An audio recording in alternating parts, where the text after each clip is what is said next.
Guns of Metal Entertainment. I'm here with Tim from Clutch. How's it going? Good, how are you? Doing great. Awesome.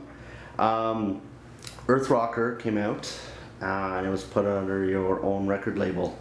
How did that come about and what were the challenges behind that, doing your own sort of label? Well, we were on several different labels over the years, and we just decided we were completely sick and tired of dealing with record companies.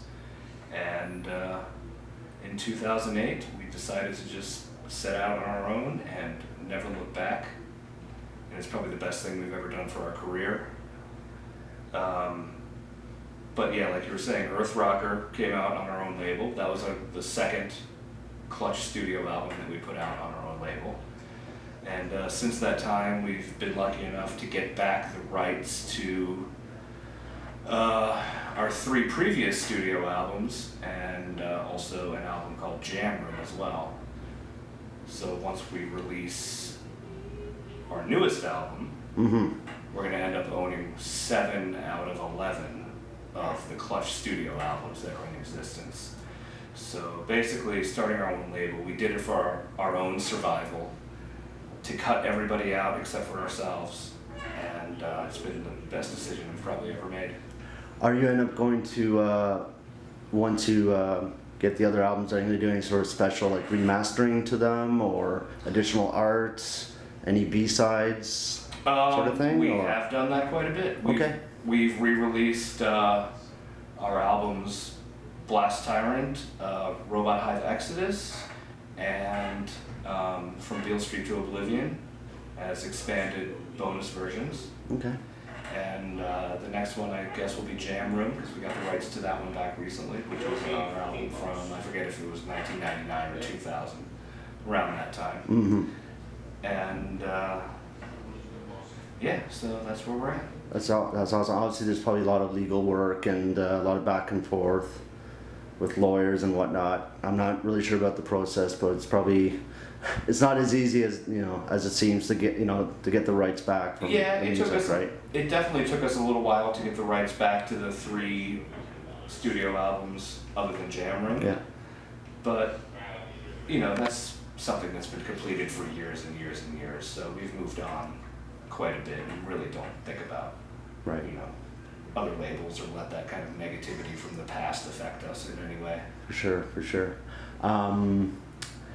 Obviously, you guys have been around since, I believe, 91, and I wanted to ask you how it seems to me, and when I listen to your music, that you guys are, you guys keep progressing in your music, getting stronger and stronger. I mean, your stuff is amazing, but you kind of keeping things fresh with every album. So how do you do that?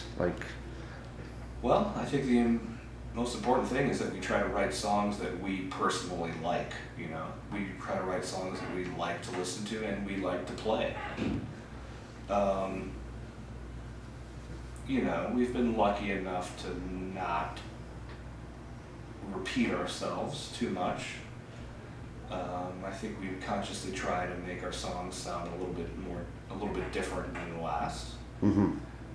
And I don't know, just trying to remain creative and continuously write and listen to different kinds of music and, not be afraid to try things new or, to even try things old. Right. Are you guys looking to write a new album sometime this year or maybe even next year? After you're done touring the Earth Rocker. We have a new album that will be coming out in the fall of this year. Great. It has been recorded already, and we're at the finishing stages of the mixing process. Okay. So that album is pretty much done. It's pretty much done. So is Machine behind that again? Yes. Awesome. We went down to Machine's new studio in Dripping Springs, Texas, and worked with him down there. Great. It's a little bit different than working with him in New Jersey. A little bit different of a vibe, I would say. And so far so good. I think the mixes are sounding great that we've heard so far, and we'll have a finished album probably within a few weeks here.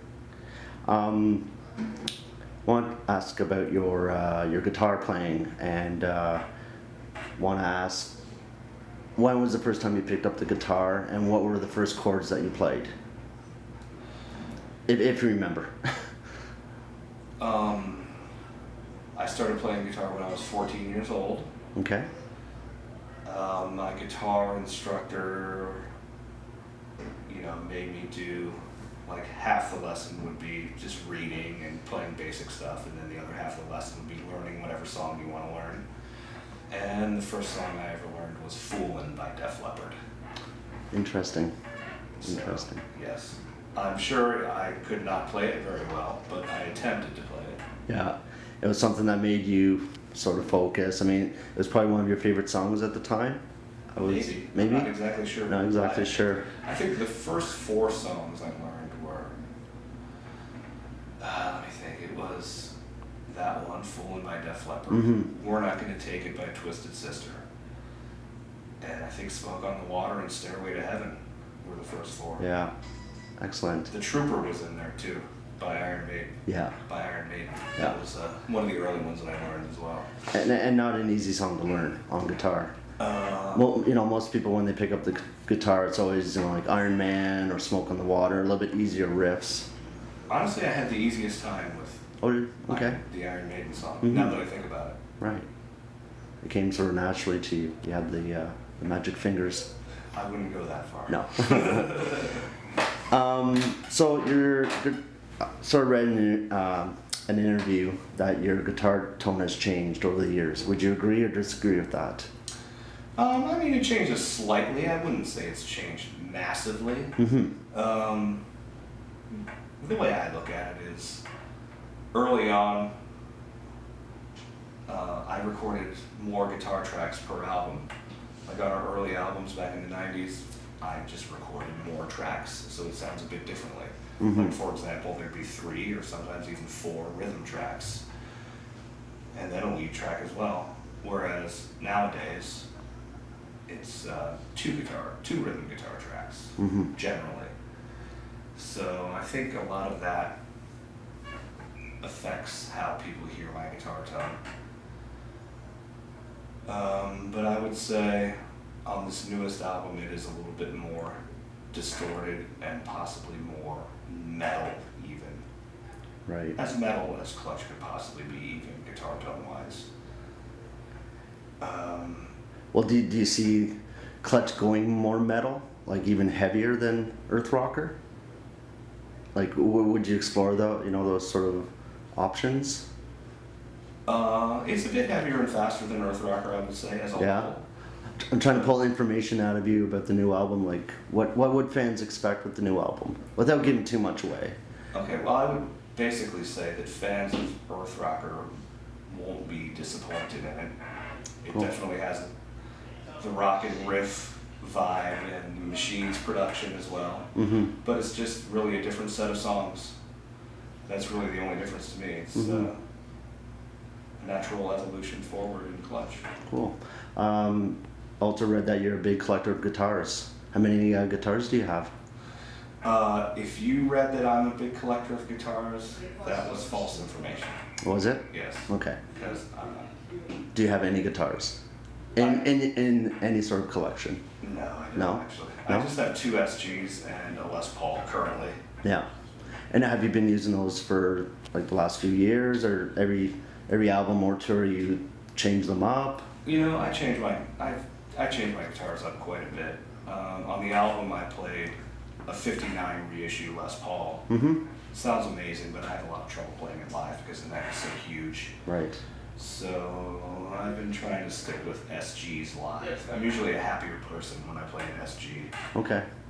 And that makes a huge difference, especially playing live. Yeah. Everybody's got to be happy on stage. So. So when you first started out, was there any sort of negative feedback when people were hearing you play live? Like, what was the feedback when you guys were first starting out? Was it positive or negative? Oh, it was definitely positive. Good. More positive than we could have ever imagined. That's why we are doing this, because Mhm. people reacted so positively to our first shows and to the first 7-inch that we put out, and it made us realize that we could actually do this. Right. Is there anything that you do special before you go play live on stage. Certain artists will, have a certain meal, or they'll do stretching exercises, or they'll listen to music before they play live. Is there anything that you do before you go on stage? I just try to play guitar and make sure my fingers are warmed up before I go on stage. Okay. Right. That's really the most important thing for me. I really have no rituals. We play so many shows that, having a ritual would just get really old after a while. Mm-hmm. I would get sick of it. Mm-hmm. Can you tell me about your relationship with Neil, and even the rest of the members of the band? Like how special is it to be playing with these guys? Oh, it's absolutely incredible. After all these years, to still be playing with them and feel like we're moving forward artistically. Mm-hmm. And just the fact that we're also building our record label and playing bigger and better shows, it's incredible. And just the fact that I personally enjoy what they do musically, Yeah. Like, all of his lyrics are incredible, all Mm-hmm. dance bass lines are awesome. He thinks of things I can never possibly think of, and of course, the drumming is totally next level. So, just playing with all these guys is a blessing, Everybody,